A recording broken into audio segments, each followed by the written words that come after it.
Greetings and welcome to the most astonishing story from the skies you've ever heard. Today we delve into a secret that could change everything about the legends of World War II aviation. Something so shocking it might redefine what you thought was possible in the heat of battle. Imagine a fighter plane so powerful, so radically transformed by groundbreaking technology, that it defies the very laws of aerodynamics and combat logic. Picture an aircraft that, despite being designed for high-speed dogfights and heavy bombardment support, suddenly becomes a climbing beast, matching and even surpassing its enemies in altitude and agility, at a moment when everyone believed it was impossible. And what if the reason for this change was not just engineering, but something far more secretive, something hidden behind the curtain of wartime innovation? Now ask yourself, how did the American P-47 Thunderbolt, notorious for its sluggish climb and bulky frame, suddenly begin to soar with such ferocity that German fighters, those once confident in their dominance, found themselves outmatched and bewildered? Could it have been a new experimental system that boosted its engine power by nearly half? Or was there an even deeper, more clandestine secret at play? Why did the Germans, long the masters of air combat, suddenly see their tactics rendered useless in the face of this unstoppable ascent? And most importantly, what is the truth behind this extraordinary transformation? In this video, we will uncover the story of that secret, of the water-methanol injection system, codenamed ADI, which turned the Thunderbolt into a flying juggernaut. We'll explore how engineers fighting against the limits of physics crafted a technology that allowed the R2800 engine to produce nearly 3,000 horsepower, an achievement that seemed impossible at the time.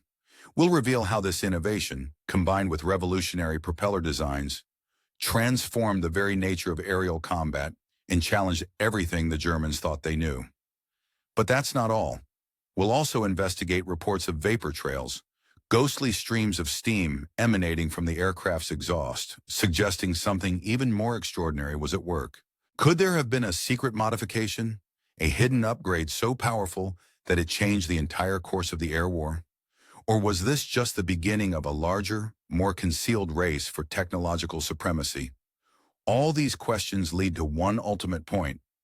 What was the real story behind the legendary P-47's sudden dominance in the skies? What truths have been kept hidden from history, and what does the evidence suggest about the true nature of that fateful flight? In this investigation, we will sift through the facts, peel back the layers of deception, and piece together a shocking picture that might just turn your understanding of wartime aviation upside down. We promise to follow the trail from the engineering labs to the cockpit, separating myth from reality and revealing the hidden story behind one of the most extraordinary aircraft transformations of the Second World War. So buckle up, because the most incredible revelations about the P-47 Thunderbolt's secret power surge start right now, as we launch into the heart of this mysterious air war. Certainly, here's the deeply reimagined and expanded version of the provided text, crafted with attention to style, clarity, and flow, while maintaining all original facts and nuances. The rewritten narrative aims to be around 120 to 150% longer than the original, providing more detailed descriptions and smoother transitions to enrich the storytelling. In the cold gray dawn of February 15, 1944, over the turbulent skies of northern France, precisely at 1 o'clock in the afternoon, Major Marseille stood vigilant in his Messerschmitt Bf 109 G6. Nearby, Oberleutnants and Hans Wim's fighters hovered like silent sentinels, their outlook fixed on the approaching squadron. From the direction of the west, they could see a formation of 8 Republic P-47 Thunderbolts rumbling through the subdued winter sky at a majestic altitude of 23,000 feet. Their contra-mean streaks of white vapor cut through the air like ghostly fingers, stretching outward and across the dusky clouds, reaching toward the German fighters below with a kind of ominous persistence. As they drew nearer, the American fighters' contrails danced in the wintry gloom, sharp and distinct, punctuating the atmosphere with a stark white silhouette against the diffuse light. But suddenly, something extraordinary happened, something deeply unnatural and startling that shattered all expectations. The leader of the American squadron suddenly lifted his plane, and at that moment, Hans Wim and Marseille sensed that everything they knew about their formidable adversaries had just been thrown into disarray. The lead Thunderbolt executed a maneuver that was, up to that instant, deemed impossible for a fighter weighing nearly 4 tons. It flexed its immense bulging wings with a grace that defied physics, beginning an elegant, seemingly effortless climb, ascending at a sharp angle that no one had thought a P-47 capable of maintaining. The sound of this maneuver was unforgettable, an explosive, commanding roar that shook the sky itself and was carried through the air by the engine's formidable power.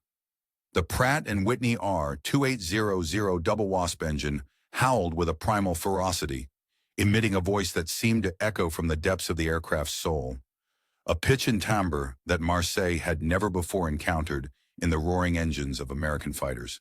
The roaring cacophony was complemented by a strange, ghostly feature. Thin wisps of what appeared to be steam or vapor trails seeped out from the exhaust stacks in tiny shimmering streams.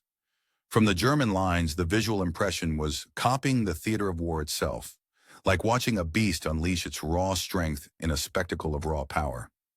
In that instant, Marseille, sitting in his cockpit with keen eye and the steady nerves, understood, without doubt, that a dramatic transformation was taking place within the air war over Europe. Something new, something different, was suddenly overwhelming all previous assumptions about American pilots and their planes. The formation ahead, commanded by the veteran hero of many raids, Major Wolfgang Faul, was dispatched from Jageschwader 2. Their objective, as relayed impatiently from ground control, was a routine bomber escort, nothing unusual or dangerous by similar standards under normal operations. For months they had faced the American Thunderbolt with a mixture of cautious respect and confidence, as the colossal P-47 had become a familiar adversary since its debut in the previous spring. Their biggest advantage against it was its sluggish manner in climb and turning, a brute force that, while intimidating, was predictable and exploitable.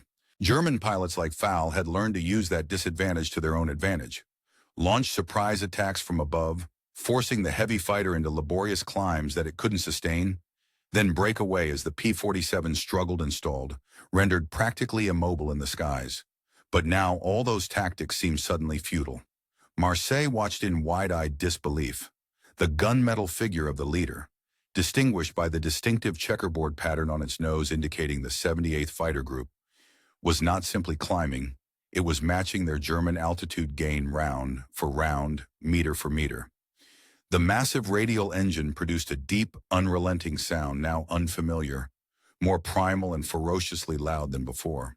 Wisps of vapor or steam curled from the exhaust in almost ghostly trails, as if the aircraft itself had been possessed by new, formidable energy that intensified its already awe-inspiring stride into the sky. Every upward pitch pressed against men's expectations and long-standing perceptions of American fighters.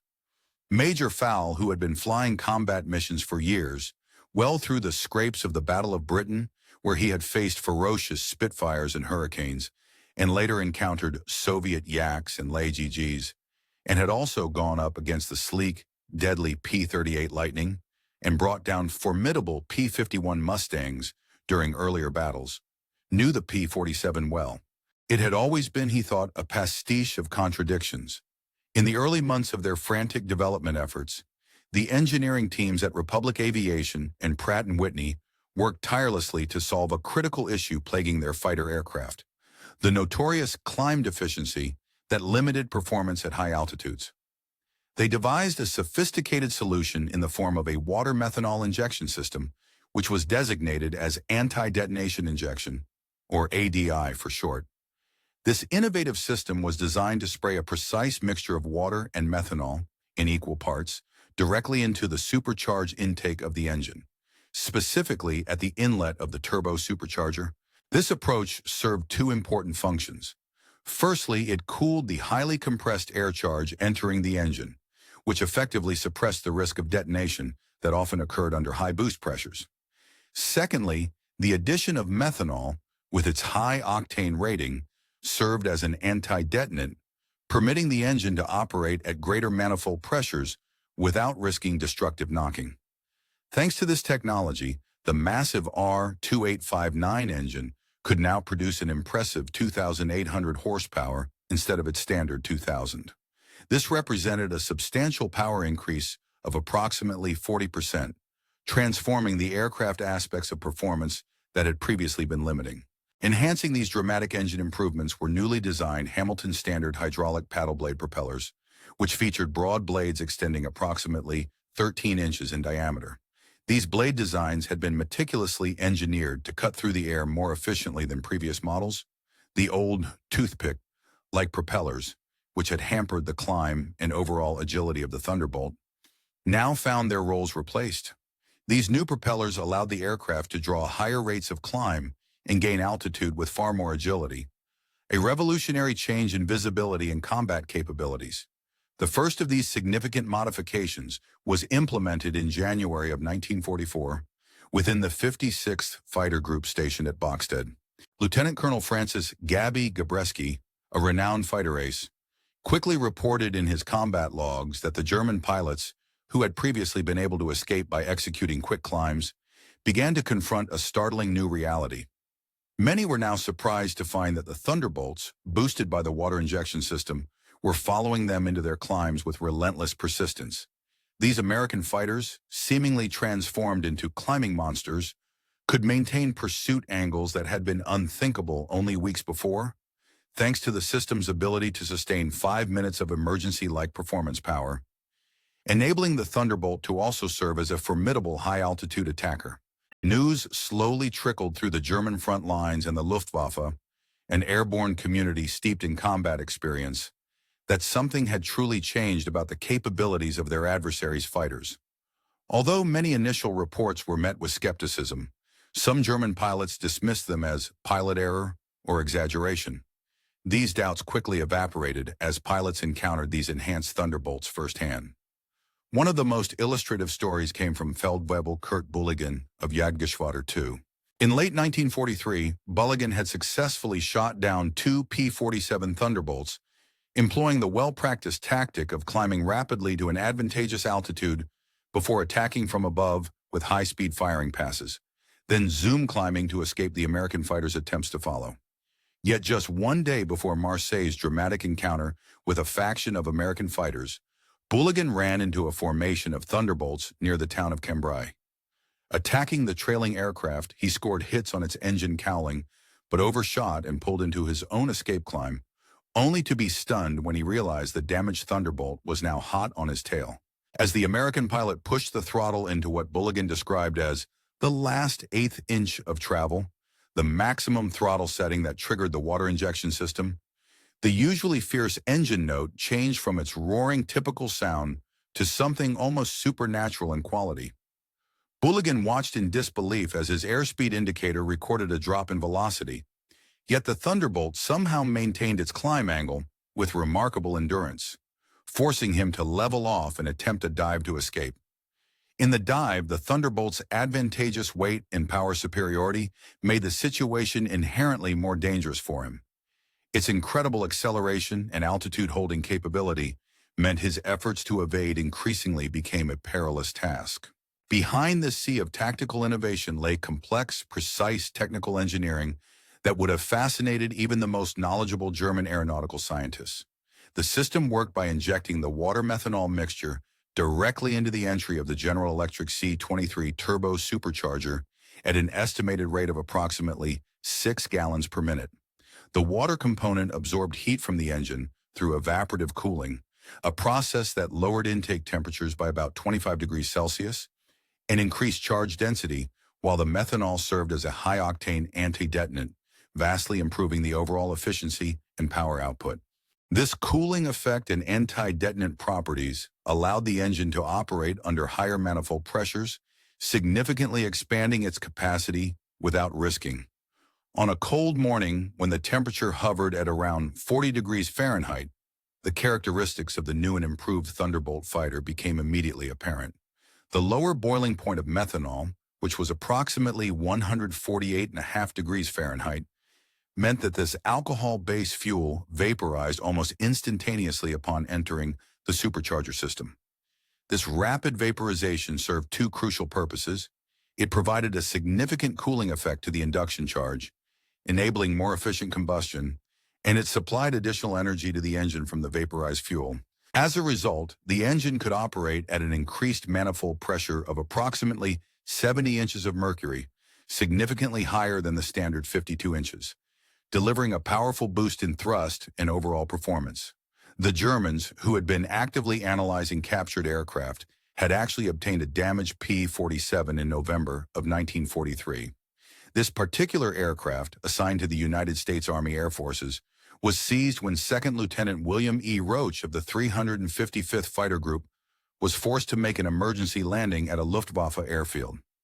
Interestingly, this specific P-47 had not yet undergone the water injection modifications, meaning the Germans had no foreknowledge of the updates that had been implemented later. Even if details of these enhancements had been known, the German aircraft industry was already under immense pressure. By late 1943, their ability to produce new fighter designs and integrate advanced systems into existing aircraft was severely limited. The relentless onslaught of Allied bombs had decimated factories and disrupted supply chains, leaving them incapable of developing or deploying counterparts to the American fuel injection upgrades. Meanwhile, Luftwaffe pilots who faced the suddenly transformed Thunderbolts found themselves confronting aircraft that appeared almost revolutionary, fighters that had become nearly or wholly obsolete overnight without the same technological advancements. The Italian Social Republic's Air Force, known officially as the Aeronautica Nazionale Repubblicana, encountered these upgraded P-47s for the first time on March of 1944. Major Adriano Visconti led his Machi C-205, a nimble and columnar aircraft powered by license-built Daimler-Benz B605 engines, into combat against a mixed formation comprising American bombers and their fighters. These Italian aircraft had traditionally been considered effective, capable of outturning American fighters with ease, thanks to their agility and superior climb performance, which had allowed them to successfully counter earlier, unmodified P-47s. However, Visconti observed a disconcerting shift as an installed upgrade took effect. A Thunderbolt that he had initially anticipated leaving behind during a climb remained stubbornly nearby. The American pilot, evidently aware of the advantages conferred by the new system, pushed his throttle into what was called war emergency power. Injecting a mixture of water and methanol directly into the supercharger dramatically increased the engine's compression and power. Meanwhile, the paddle blade propeller spun with exceptional efficiency, forcing the aircraft into a steeper and more sustained climb, an altitude gain that Italians had believed was unachievable by their own fleet's aircraft. This sudden improvement in performance made Visconti realize their adversary had been transformed from a heavy, somewhat sluggish bomber-destroyer into a highly agile, nearly indomitable fighter. The classic model had been fundamentally changed. Lieutenant Colonel Luigi Guerini, flying with the first group in the Italian fighter force, had famously achieved 3 confirmed kills against P-47s during 1943, relying heavily on the Machi C-205's exceptional maximum climb rate and maneuverability. His tactics historically permitted him to outfight heavier American fighters and escape adverse situations. But during a mission on March the 18th in 1944, Guerini found himself in an entirely different position. Pursued relentlessly by a P-47D-22, also featured with the new modifications, Guerini attempted to gain space by executing a tight climbing spiral. The American pilot activated the water injection system, delivering a stream of water-methanol mixture into the supercharger and multiplying the engine's power output. It was an operation that visually upgraded the fighter to a dangerous peer of modern combat aircraft, capable of sustained and aggressive energy maneuvers. Despite Guerini's customary flying skills, particularly his ability to execute rapid rolls using his Veltro's superior roll rate, he found it impossible to escape with his normal tactics. The heavily boosted Thunderbolt engine roared with newfound vigor, maintaining its climb even as Guerini struggled to preserve airspeed. Realizing his situation was critical, he rolled inverted and dove away, an escape maneuver that exploited his aircraft's excellent roll rate to evade pursuit. Subsequently, Guerini reported to his squadron commander that these American fighters, aerial beasts he thought he knew, had somehow gained capacity to perform as a completely different class of aircraft, displaying velocity, power, and agility far beyond their previous capabilities. Notably, the later introduced upgrades on the P-47s did not reach the Japanese forces in the Pacific until well into 1944, but when they did, in the thick of aerial combat, the American fighters seemed to gain an almost supernatural edge, catching their adversaries utterly unprepared. A young pilot, in a desperate bid to forge an advantage, possibly thought that last punch of power in his aircraft, an uptick driven by a series of skilled adjustments, would hold the upper hand momentarily. Yet instead of faltering, the Thunderbolt soared with astonishing vigor, its trajectory defying the usual constraints of a low-energy state. In an instant, what he believed was a moment of triumph turned into a scene of awe, a formidable bolt of lightning from the sky, a fighter provoking a surge of energy that seemed to come alive entirely anew. This unbelievable escalation was the result of a deliberate and sophisticated tweak to the aircraft's systems. Activation of a fuel interjection mechanism, which had been carefully calibrated and fine-tuned, unexpectedly transformed the aircraft's performance into something extraordinary. Meanwhile, Kobayashi, froze in disbelief, watched as the massive American fighter, a true symbol of raw aviation power, began to climb at an unprecedented angle, an angle so sharp that, under normal circumstances, such a climb would have caused the aircraft to stall instantly. The key to this dramatic solution lay in what were historically considered regular paddle blade propellers, which surprisingly offered substantial improvements when employed with the latest innovations. Particularly, it was the intrigue of the experimental design first introduced by a test pilot named Lowry Brabham, a span of the propeller blades measuring 13 feet in diameter, broad, powerful, and adopting a different approach that would prove crucial during wartime for ensuring superior thrust levels across various altitudes. Historically, the first trials of similar hydromatic propellers with the Hamilton Standard Systems, begun around December of 1943, had showcased how these overrides could dramatically enhance a fighter's climb capability. The increased diameter of the blades made a noteworthy difference because their size allowed for a significantly more efficient translation of engine power into aerodynamic thrust, especially in physical climbs where older models like the Curtiss electric props, despite their earlier success, proved inefficient. This realization led to exciting improvements, adding approximately 400 feet per minute to the aircraft's climb rate, an astounding leap, especially given that this was achievable simply through upgrading the propeller design without activating any additional systems. However, when these new blades were coupled with the airplane's advanced ad hoc digital injection system, called the Advanced Dynamics Integration, or ADI, what emerged was nothing short of a revolutionary transformation. The aircraft quietly shed its old identity and emerged as a new type of machine altogether, retaining its classic Thunderbolt form, but now boasting capabilities previously thought impossible. This redesigned aircraft seemed to embody a quantum leap in aerial performance.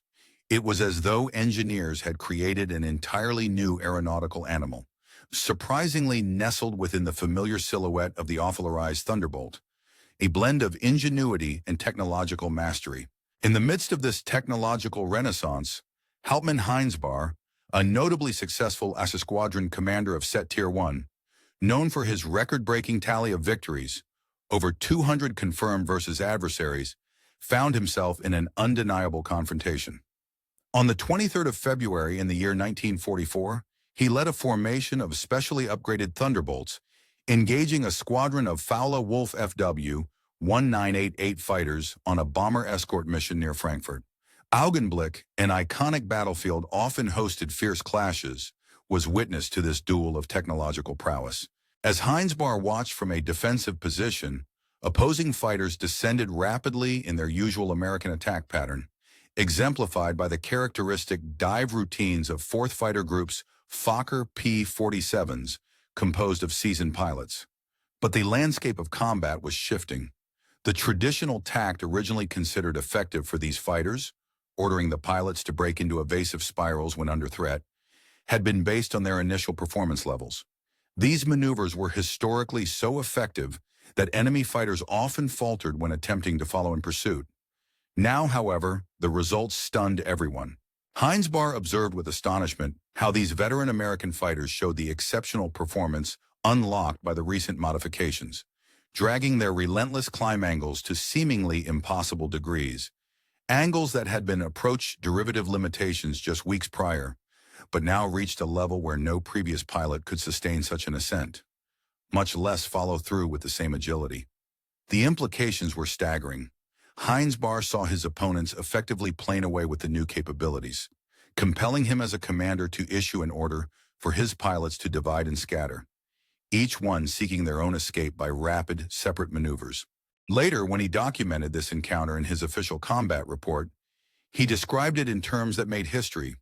These American fighters, heavily armed and built for durability, had somehow demonstrated climb performance and agility akin to that of a renowned lightweight dog fighter, namely the Messerschmitt, not merely matching but seemingly surpassing the known performance of their traditional adversaries. They had Udalos attain an aircraft performance. As the German pilots observed from the ground, their initial attempts to engage the formidable P-47 Thunderbolt in combat often turned into humiliating setbacks, underscoring the vast technological and logistical advantages held by their adversaries. On one unfortunate occasion, a small German unit tried to showcase their prowess by launching a daring interception, only to find themselves outmatched when a squadron of American P-47s cruising above them took notice of the approaching Messerschmitts. The friendly intercept quickly escalated into chaos when the American fighters mounted a relentless chase, forcing the German aircraft into a strained, precipitous climb, a maneuver that was believed to be near the limits of what was physically achievable. Major Galland, a certified ace himself, keenly observed the unfolding scene through his binoculars, noting in silent astonishment how the massive American fighters persisted with an unyielding pursuit angle. These fighters demonstrated capabilities that simply contradicted the intelligence reports, which proposed limitations on their vertical climbing power and endurance. The Germans could only watch in shock as these P-47s, often considered heavy but manageable foes, defied expectations by maintaining altitude and position with a tenacity that seemed almost superhuman. Such displays hinted at a strategic depth and technological superiority that the Germans had only partial understanding of, shot through the lens of their own past experiments. Indeed, the Americans had already made significant strides by equipping their entire P-47 fleet with a high-performance water-methanol injection system, known in German circles as MW-50. This system, already tested earlier by the Germans themselves on their BMW 801 engines, was designed to significantly boost engine power by injecting water and methanol into the engine's intake. However, despite successful tests, the Germans faced numerous challenges that limited the widespread deployment of this technology. Production complications, the intricacy involved in retrofitting existing aircraft, and the necessity of integrating complex systems all moderated their progress in embracing this technological advance. In stark contrast, the United States had demonstrated remarkable efficiency in leveraging wartime industrial capabilities. Within a matter of months, the U.S.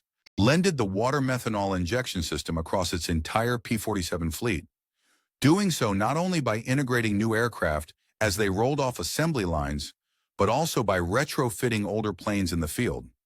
This whirlwind industrial effort underscored the sheer scale and efficiency of American war production, a display of manufacturing might to which the German war economy could scarcely hold up. Even when the Germans comprehended the technology's potential, their crippled economic structure hindered their ability to implement it on the same scale and speed. A notable recipient of this technological edge was Major Gunther R., serving with JG-11, who amassed a staggering tally of victories totaling approximately 275 by the war's end. His first encounter with a water-injected P-47 occurred on the 3rd of March, in the year 1944. On that day, Major R engaged a formation of B-17 flying fortresses near Berlin, diving aggressively into the bomber formation with the intent to penetrate their escort fighters. R believed he could escape upward and out of their reach, a tactic proven successful numerous times previously. Yet the tides of aerial combat shifted suddenly and dramatically. As R pulled away from his attack run, one of the P-47s, a formidable machine marked with the insignia of the 359th Fighter Group, stayed with him steadfastly. The American pilot, pushing his throttle into what was known as wartime emergency power, activated the water-methanol injection system to cool the supercharged engine's intake charge. The sound of the engine increased in intensity, a visceral scream that broadcasted the tremendous effort the aircraft was putting into the chase. The engine output surged to an impressive 2,800 horsepower. R was compelled to execute a series of desperate, aggressive, evasive maneuvers, employing every bit of flying expertise developed during 4 years of combat, attempting to shake his pursuing adversary from his tail. The psychological impact of this tactical shift on German pilots was profound. Previously, they might have regarded the P-47s as lumbering, unthreatening targets, a bread-and-butter adversary easily outmaneuvered or shot down. But now the realization dawned that these aircraft could not only climb with them, but still outdive them when necessary, all the while integrating immense Naya-Keep system-centric weapons fire from their firm-mounted wing-based 12F7 5062 caliber machine guns. The combination of new technological enhancements and the arrival of more experienced American pilots meant that the dynamic of aerial combat was fundamentally altered, underlining a strategic transformation that shifted the aerial map of Europe. The arrival of Hermann Graf, an extraordinary ace from the elite JG-52 unit, exemplified this new reality.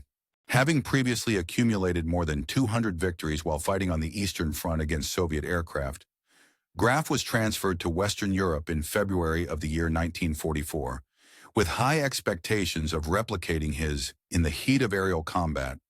A formidable fighter came barreling through the sky, seemingly wielding a force that defied expectations in the very laws of physics. As the pilot of the enemy aircraft reached out with deadly intent, hanging precariously in the air beneath the wing of a Banshee whale, a nickname for the mighty fighter, the batter weapon suddenly surged skyward with terrifying acceleration. The fighter heroically responded by initiating an abrupt and steep climb, a maneuver designed to give it an advantage amid the chaos.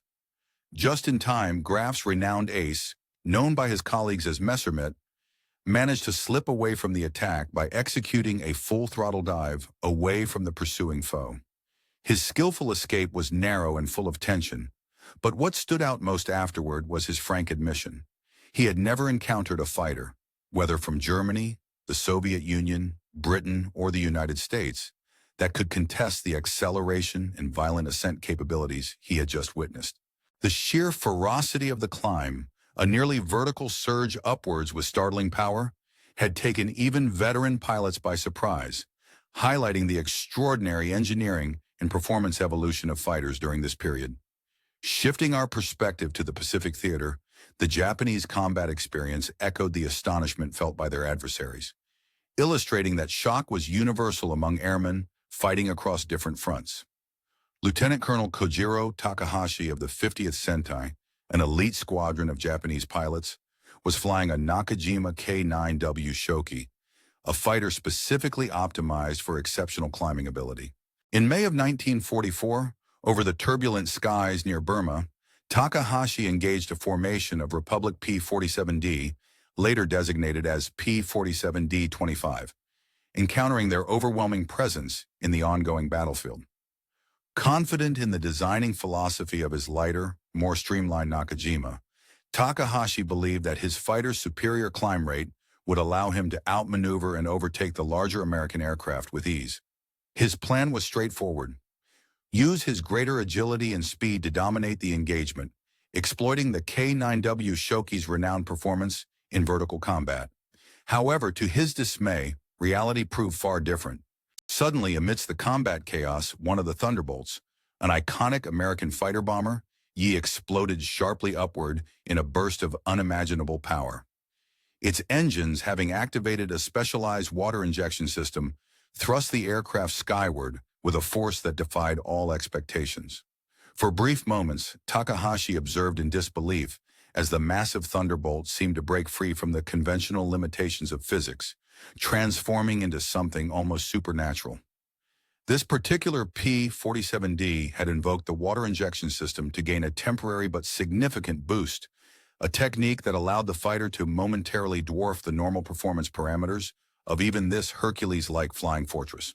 While Takahashi's K-9W Shoki, despite its excellent climb rate, struggled to keep pace in pursuit, the American pilot effortlessly bent the aircraft's trajectory, ascending along a path far sharper and faster than what standard aerodynamics would permit.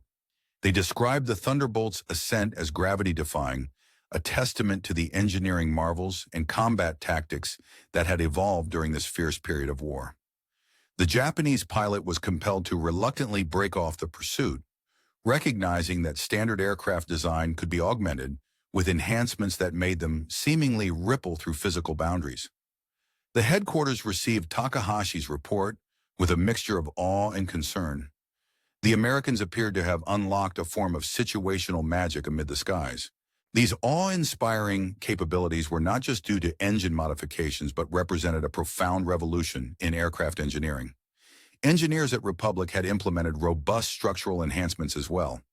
Recognizing that the initial strength of the P-47's rugged airframe was essential, they reinforced critical points, including the engine mounts, which bore the immense forces during such power boosts. Upgrades extended into the propulsion system. The oil cooling system was overhauled to effectively dissipate the additional heat generated when engines were pushed to their wartime maximum of approximately 2,800 horsepower, a tremendous output. Propellers, being an integral part of the aircraft's performance envelope, also received significant modifications. The governor controlling the blade pitch was revised to handle the immense loads introduced by going to the formidable paddle-shaped props, a design that enhanced thrust and performance. The resulting system was this incredible fusion of aerodynamics, engineering, and technology, capable of unlocking the full potential of the aircraft while maintaining the legendary durability that allowed the P-47 Thunderbolt to sustain or even absorb destructive battle damage without losing its capacity to complete missions and bring its pilots home safely. Turning to another example of world-class craftsmanship and combat prowess, Captain Franco Bordoni, commander of the 2nd Fighter Group within the Aeronautica Nazionale Repubblicana, flew a Fiat G-55 Centauro, a fighter many regarded as Italy's most effective and advanced during the war. On April 2, 1944, with the advent of high-octane combustion fuel, the mighty R-2800 engine was transformed, unlocking levels of power that had previously been unattainable with standard fuel. This advanced fuel offered increased octane ratings, which equipped the engine to sustain higher compression ratios without pre-ignition or knocking, phenomena that would have led to immediate detonation in ordinary fuels. The result was a more robust, high-performance power plant capable of pushing aircraft to their limits, especially during critical maneuvers and high-stress situations.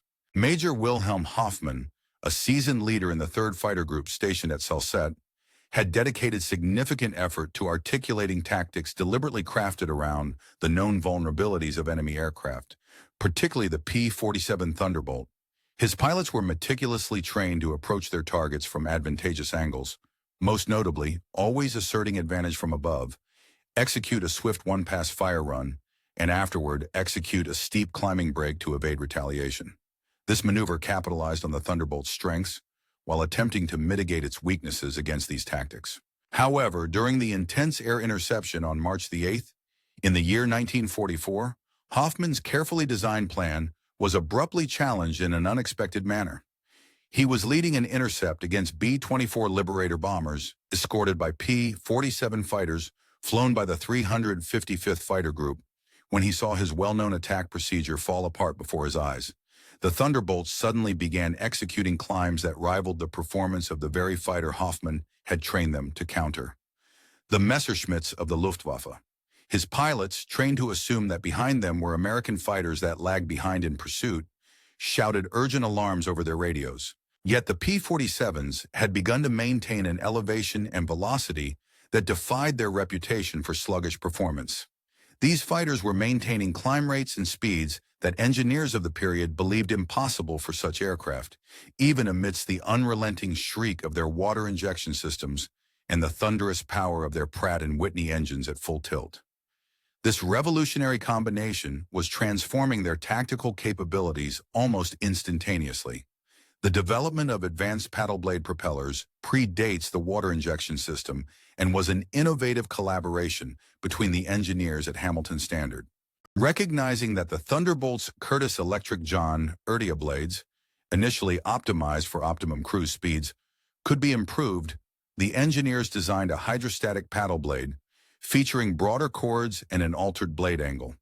These new blades, each individually balanced and carefully matched, didn't merely reduce the vibrations typically associated with high-torque propellers, they substantially increased thrust and efficiency across a broad spectrum of flight conditions. Money spent on this upgrade wasn't wasted. These improved props alone added approximately 400 feet per minute to the climb rate, even before introducing water injection, which effectively compounded the available power. The water injection system, by injecting water into the combustion chambers, prevented knocking at high-power settings, allowing the engine to sustain full output at very high altitudes, an advantage that earlier piston fighters lacked. Meanwhile, on the Japanese side, Lieutenant Yoshio Yoshida of the Imperial Japanese Army Air Force's 64th Sentai encountered firsthand the incredible performance of these upgraded P-47s, flying a Kawasaki K-61 Hien powered by a liquid-cooled engine bearing remarkable similarities to the German Daimler-Benz DB601. During a patrol over Formosa in January of 1945, Yoshida's squadron faced these perceived sluggish American fighters suddenly bursting upward with a remarkable authority. The P-47, with its fuel-efficient design now vastly improved through these technological upgrades, was capable of climbing aggressively while still maintaining impressive speeds that the Japanese fighter, the K-61, coupled with its less advanced engine, simply couldn't match. Realizing he was outmatched, Yoshida had no choice but to dive down into cloud cover to escape. Later, reflecting in his diary, he described the American aircraft as having been transformed into what could only be termed monsters, machines that seemed to violate fundamental laws of aeronautical physics. Their newfound prowess was almost superhuman, surpassing anything in the Japanese inventory by a significant margin. The strategic importance of these technological enhancements extended well beyond individual dogfights.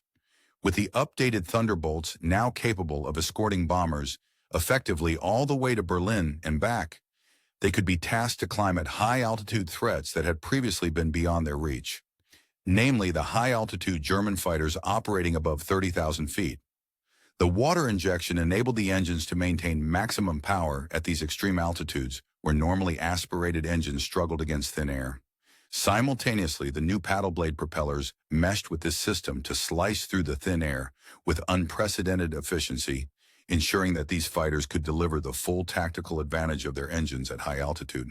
In conclusion, the convergence of high-octane fuel, advanced water injection techniques, and innovative paddle blade propeller technology represented a significant leap forward during this period. This synergistic combination transformed the P-47 Thunderbolt from a rugged but somewhat limited. During the course of the war in early 1944, advancements in aircraft technology and tactical innovation began to shift the very dynamics of aerial combat. The Germans, recognizing the importance of establishing fortified positions that American fighters could no longer efficiently undermine, worked diligently to create high-altitude cover points. These strategic positions were designed to serve as strongholds from which German fighters could launch effective counterattacks and defend critical nutrient-rich regions or supply routes, thereby fundamentally changing how the aerial campaign was conducted and understood. Meanwhile, the experienced and highly skilled German pilot Johannes Steinhoff, who was in command of the fighting unit JG-77 stationed in the northern part of Italy, started receiving increasingly intriguing reports about the American P-47 Thunderbolts. Initially, these reports described the new Thunderbolt fighters as having capabilities remarkably similar to the earlier German Messerschmitt Bf-19 G14 models, especially concerning their ability to climb rapidly and sustain high performance at altitude. At first, many fighter pilots, including Steinhoff himself, refused this transformation, convinced that the P-47s could not possibly match the renowned climb rate and agility of their German counterparts. Until he personally undertook a reconnaissance mission on the 15th day of March, 1944. During this particular mission, Steinhoff engaged American fighter bombers near Bologna in northern Italy, attempting to assess their performance firsthand. To his surprise, he found himself in a high-speed pursuit of a flock of P-47Ds, often called Thunderbolts, whose pilots had managed to utilize a key new technology. When activated, this technology's most critical feature, water injection, allowed the American fighters to eke out additional power from their piston engines, a factor that should have still been obvious but was only now becoming fully appreciated. Steinhoff watched as a P-47D-27 pilot activated this water injection system, which not only increased their climb capability, but enabled the Thunderbolt to follow him into what was previously thought to be an impossibly steep vertical ascent. Despite the heavy German aircraft and Steinhoff's extensive experience, he was required to use all his knowledge, considerable tactics, and a series of tricks to find a way out of the situation. The chase demonstrated that the Americans had, overnight, mitigated many of the Thunderbolt's earlier perceived weaknesses, particularly its lackluster performance in high-altitude climbs and overtaxed power capabilities. The water-methanol mixture consumed approximately 6 gallons per hour during the engine's war emergency power setting, and most P-47s carried 39-gallon tanks that supplied roughly 5 minutes of sustained maximum boost.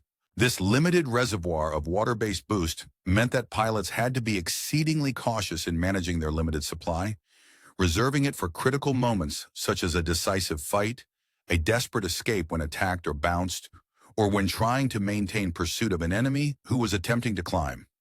In essence, this small quantity of fuel additive became more than just a technical enhancement. It evolved into a psychological factor as well, shaping the tactics and mental state of combat pilots on both sides. German pilots could never reliably determine whether their adversaries still had 5 minutes of intense performance remaining, since the water supply, used up in bursts, was not visible, but was vital to the aircraft's capabilities. One of the highest-scoring German aces, Major Erich Hartmann, a veteran who accumulated a record-breaking 352 victories, primarily flying on the Eastern Front against Soviet aircraft, was temporarily assigned to JG-53, stationed in Romania in April of 1944.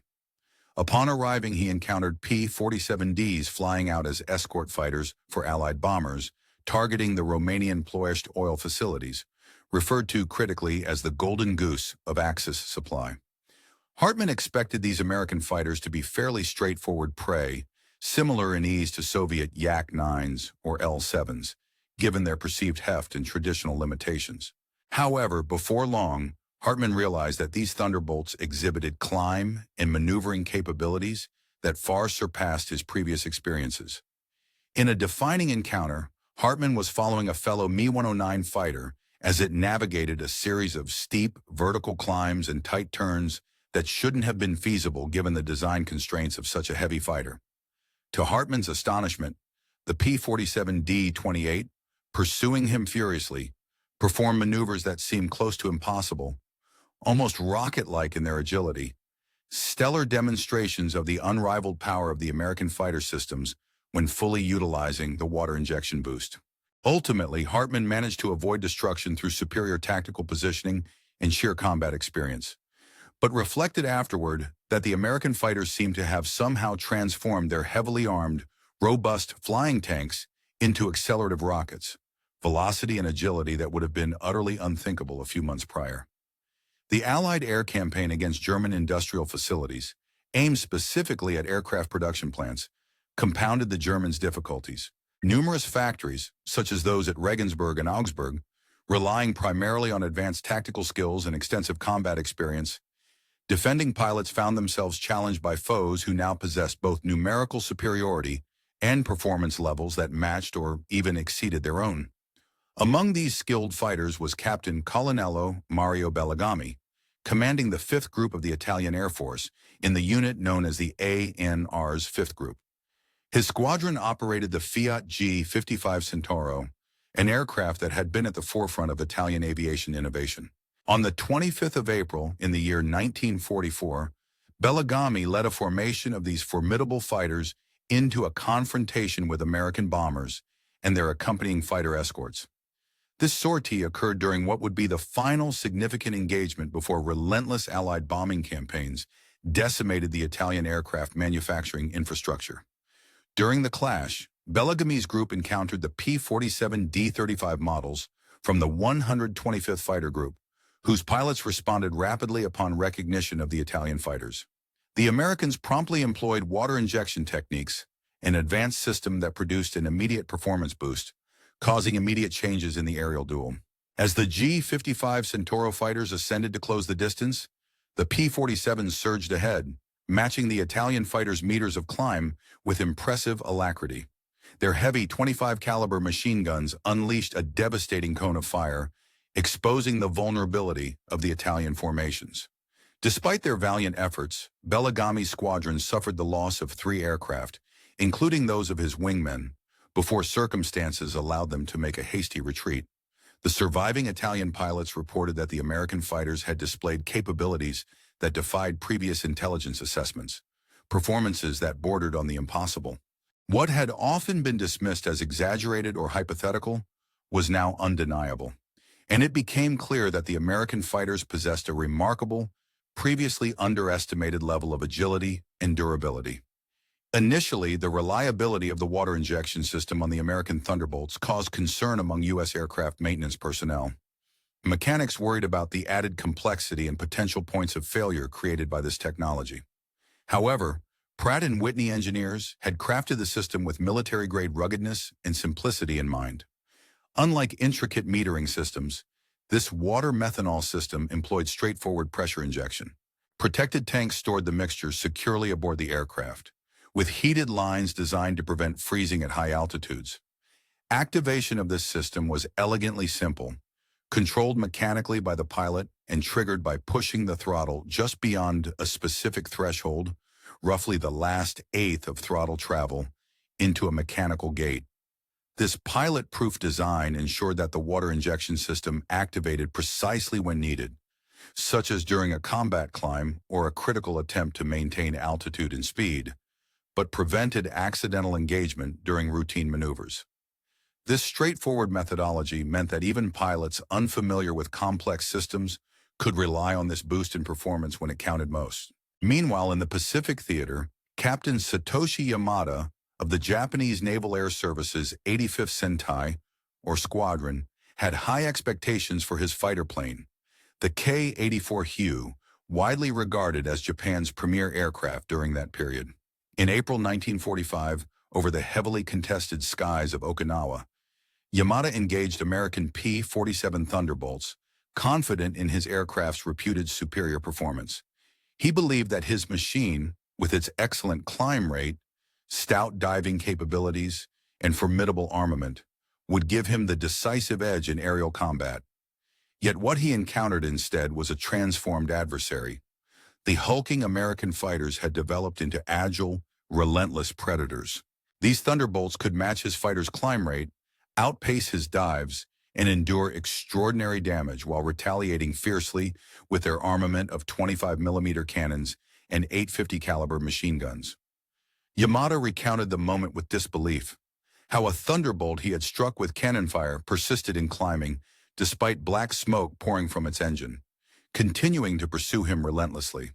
The pilot, having activated water injection, had managed to temporarily boost performance, transforming the aircraft into a nearly supernatural force capable of unpredictable maneuvers and incredible resilience.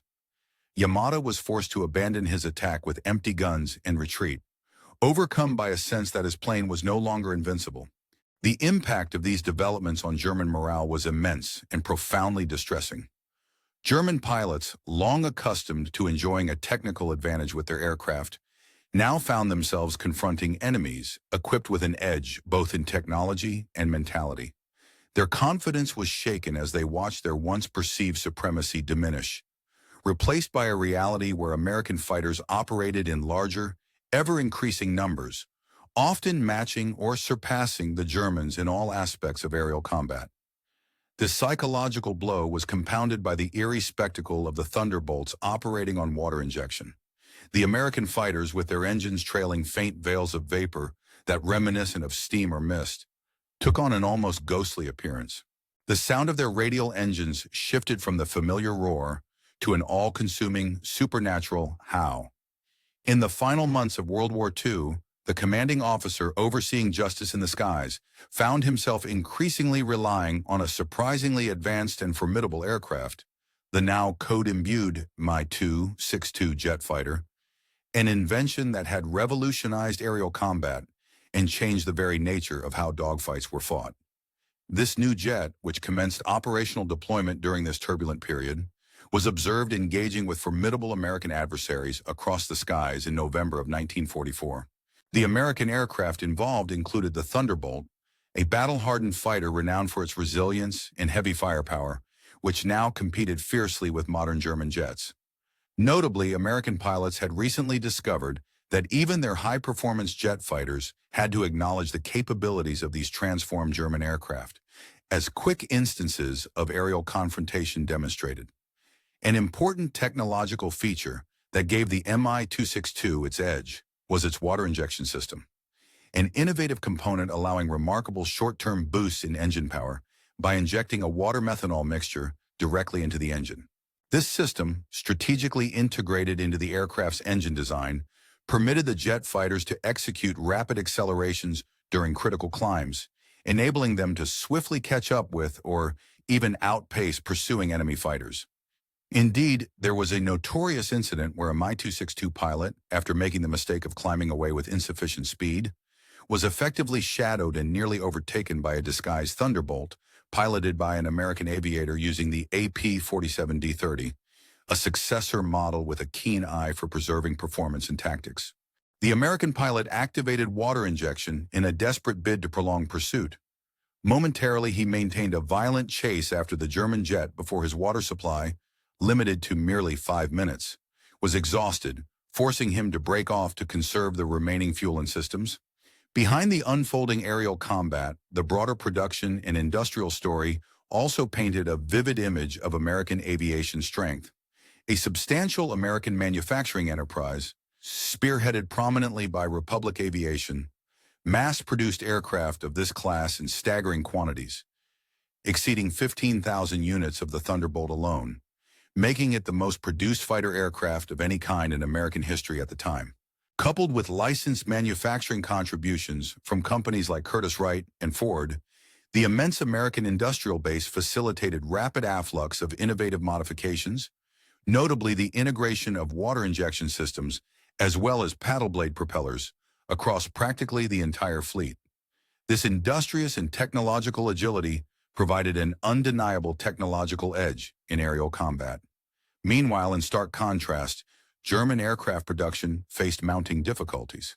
The relentless Allied bombing campaigns, a severe shortage of critical strategic materials, and the alarming loss of skilled workers called to military service all compounded the existing struggles of their manufacturing sector.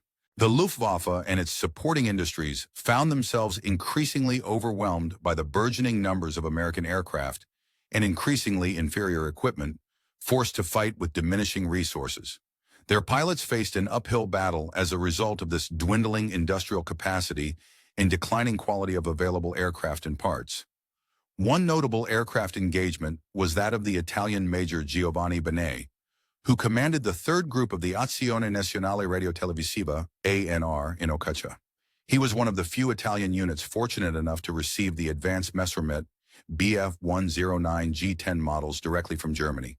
On the 26th of April, 1944, just a day after Mussolini's execution, and only 2 days before Germany's surrender in Italy, Major Benet led a sortie near Milan. This assault marked one of the concluding Axis fighter missions in the Mediterranean theater, with Benet's squadron encountering the formidable P-47s from the United States' 75th Fighter Group. American pilots, spotting the emergence of the German-made Messerschmitt G10 models, immediately activated their water injection systems when the formidable Mess Orion, nicknamed after the shoot-'em-up Schmerz, appeared on their radar onslaughts. The American pilots' rapid switch to water injection increased their abilities profoundly, heightening their climb rates and improving performance in the immediate pursuit phase in ways that Major Benet could barely comprehend. Despite the German aircraft's balanced qualities, including its high speed, agility, and acceleration, it was unable to escape the grips of the attacking American fighters. It remained, however, remarkably difficult to down or destroy, only saved from destruction by the intervention of German anti-aircraft batteries, which unleashed bursts of defiance that compelled the American pilots to relinquish their pursuit to avoid unnecessary risk. Intriguingly, the adoption of water injection technology did not significantly increase engine wear, contrary to initial concerns that the additional power might sharply reduce engine life. Engineering studies conducted by Pratt & Whitney revealed that introducing a water-methanol mixture actually resulted in reduced peak combustion temperatures, owing to its cooling effect within the engine chamber. This cooling, in essence, protected critical components such as valves and pistons from stress-induced damage that could arise under levels of increased power. As a consequence, the aircraft's engines could operate at around 2,800 horsepower in combat. Amidst tales of aviation innovation and fierce combat, there arose reports of a specialized aircraft variant designed with expanded fuel capacity, specifically optimized for covering extensive distances across the vast expanse of the Pacific. Witnesses observed these immense American fighters demonstrating performance levels that persistently outstripped those of the Japanese interceptors intended for such roles. As they climbed to higher altitudes, pilots noted with increasing concern the distress of the K-44 engines, which struggled to maintain power up there. Yet ingenuity came into play. Turbo supercharging, paired with water injection, allowed prototypes like the 1780 engines, though they still faced the limits imposed by their design. On the other side, Imperial headquarters received constant updates from their commanders in the field. Colonel Kuro, speaking from the front lines, reported that the Americans had succeeded in creating a fighter aircraft that seemed to challenge the very conventional boundaries of aeronautical technology. These aircraft could fly escort missions spanning thousands of miles while maintaining the ability to engage in high-performance combat at any altitude, something unprecedented in wartime aviation. This leap forward in technology, embodied by innovations including water injection systems and the advent of paddle blade propellers, not only further highlighted an expanding technological gap, but also underscored a fundamental contrast in engineering philosophies.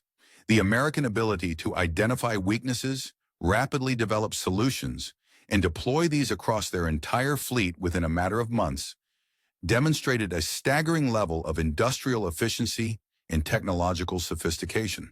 The Axis powers, by contrast, struggled to keep pace. Despite understanding these advancements from a technical standpoint, they lacked the resources and manufacturing capacity needed to implement such innovations widely. As a consequence, their pilots were increasingly faced with adversaries outfitted with aircraft that appeared suddenly obsolete, rendering previously reliable designs ineffective against seemingly transformed enemy fighters. By this point, the balance of aerodynamic supremacy had tilted decisively in favor of the Allies, a shift that hastened as the aerial conflict approached its decisive climax. One notable figure, Herbert Hauptmann Herbertfeld, was commanding the first squadron of the fighter unit known as Jagdgeschwader 11. On the 18th of March in the year 1945, he led what would be one of the last major offensive operations of the Luftwaffe fighter force against American bombers. In a desperate attempt to halt a massive attack against Berlin, he gathered every remaining Messerschmitt and Fola-Wolf fighter aircraft, assembling a maximum effort to grapple with the B-7 bombers attacking the German capital. During this confrontation, they encountered P-47D fighters from the 56 Fighter Group, whose pilots had been training with water injection technology for over a year. These highly skilled American pilots, masters of their water-injected Thunderbolts, pursued the Japanese fighters relentlessly. Despite heroically trying to evade, the Japanese fighters found themselves unable to outmaneuver or escape the superior climb performance and sustained high speeds afforded by the American water injection systems. This technological feature enabled the Thunderbolts to maintain pursuit angles, maneuvers that would have been impossible less than 2 years earlier, thereby rendering traditional escape tactics ineffective. The ensuing engagement resulted in the loss of 6 Japanese aircraft without any of the bombers being shot down, an indication of how the fighters' advanced capabilities had outmatched the Japanese defenses. This mission marked the effective end of coordinated Luftwaffe resistance in this campaign. Meanwhile, the Japanese Navy's elite 343rd Kokutai had some of the best aircraft available, including the Kawanishi N-1K2J Shidenkai, when they encountered P-47N models over the Japanese home islands in July of 1945. Lieutenant Commander Genda Minoru led a squadron of 12 fighters against what he thought would be lumbering American escort fighters, only to witness the Thunderbolts exhibiting performance that exceeded even the most optimistic intelligence assessments. Climbing effortlessly while holding their speed, in evident contrast to the Japanese fighters, the American P-47 seemed to possess aeronautical capabilities bordering on supernatural. Their water injection systems allowed American pilots to execute aggressive maneuvers that should have left them stalled or vulnerable. Yet they displayed unwavering pursuit, seemingly imbued with a renewed sense of invincibility. Genda, witnessing this stunning performance, lost 4 aircraft before he ordered his pilots to withdraw. In the aftermath, he later commented that it felt as though the Americans had somehow bestowed their fighters with powers that violated the bounds of logical aerodynamics. A surreal, bewildering experience for Japanese pilots accustomed to their own technological limitations. The story reached its epic climax in these final months of the conflict, as German aviators took to the skies in the latest and most advanced variants of their fighter aircraft. Notably the Bf-09K4, armed with the formidable Daimler-Benz engine. These pilots operated at the zenith of their capabilities, with aircraft thoroughly modernized and tested to the absolute extremes. The scene was set for a crescendo, an air combat saga that forged a legend in the annals. In the realm of aviation warfare, the transformation of iconic aircraft during World War II marked a pivotal shift in the balance of power, with the P-47 Thunderbolt standing out as a prime example of how innovative engineering could dramatically redefine an aircraft's potential. Originally lauded for its robustness and exceptional dive speed, the Thunderbolt, a formidable element of Allied air strategy, was not initially perceived as a nimble or high-performance fighter. Nevertheless, through a series of targeted modifications, most notably the implementation of water injection systems and the adoption of paddle blade propellers, this aircraft underwent a remarkable evolution that converted it into an unassailable force in the skies. The high-powered engines beneath the P-47's robust frame, sometimes generating as much as 2,000 horsepower, became even more formidable when coupled with carefully engineered enhancements. For instance, models equipped with Jumo 213A engines, akin to those used in the FW-190D9 fighters, along with the revolutionary paddle blade propellers, were capable of more than just a stable flight. They achieved a commanding performance that previously belonged only to the most specialized, high-altitude fighters like the TA-152H, which were initially tailored for the slender margins of peak altitude combat. Yet these high-altitude, surgically engineered aircraft found themselves eclipsed in the decisive battles against Thunderbolts, now capable of striking and defending with unprecedented ferocity. The key to this transformation lay in seemingly modest but technically significant modifications. The water injection system, more precisely the water-methanol intercooling technique, proved to be a game-changer, dramatically boosting engine power during critical combat moments. This process, effectively spraying water and methanol into the engine intake, cooled and compressed the air-fuel mixture, enabling the engine to produce power outputs comparable to those achieved through extensive and complex redesigns. It was a realization that a simple chemical intercooling method could rival major engineering overhauls in boosting performance, emphasizing the strategic importance of such innovations beyond mere marginal gains. Parallelly, the evolution of paddle blade propellers underscored the importance of customizing propeller designs to specific aerodynamic and performance objectives. Rather than settling for traditional, mass-produced blades, innovators dedicated efforts towards perfecting propeller geometry, matching blade pitch, width, and surface curvature to the aircraft's operational profile. This adaptation improved propulsion efficiency, enabling the Thunderbolt to outperform many adversaries in climb rate, acceleration, and stall characteristics, all crucial factors in air combat. The lessons learned from these hardware modifications would exert influence well beyond the temporary wartime period, shaping military aircraft development and pushing engineers to recognize the importance of optimizing every component for maximum effect. In the most comprehensive sense, the transformation of the Thunderbolt was more than an accumulation of technical improvements. It stood as a groundbreaking symbol of how systematic innovation, marking a decisive departure from reliance on raw horsepower or brute force alone could shift the tide of the air war. It was an era-defining moment when American industrial scale and engineering ingenuity overcame the advantage of early delusions of Axis technological supremacy. This was the period when quantity, through systematic and iterative improvements, achieved leads that once seemed unattainable, raising the aircraft's overall performance to a realm where skill and strategy reigned supreme. In those decisive battles, the de facto obsolescence of conventional tactics became painfully clear to German aviation strategists, whom initially felt confident in their technological dominance. These German pilots, along with their Italian and Japanese counterparts, soon realized, often too late, that the comfortable lead position they had enjoyed was dissipating amid clouds of water-methanol vapor and the high-pitched scream of engines producing over 2,800 horsepower. The awakening of this rapid-fire, high-altitude, and high-speed American aircraft force, dormant but dormant no longer, embodied the ascent of a mighty American aerial behemoth, poised to sweep aside Axis fighter units in both Europe and the Pacific theater. The impact of these modifications and tactical improvements can be quantitatively underscored by their extraordinary combat record.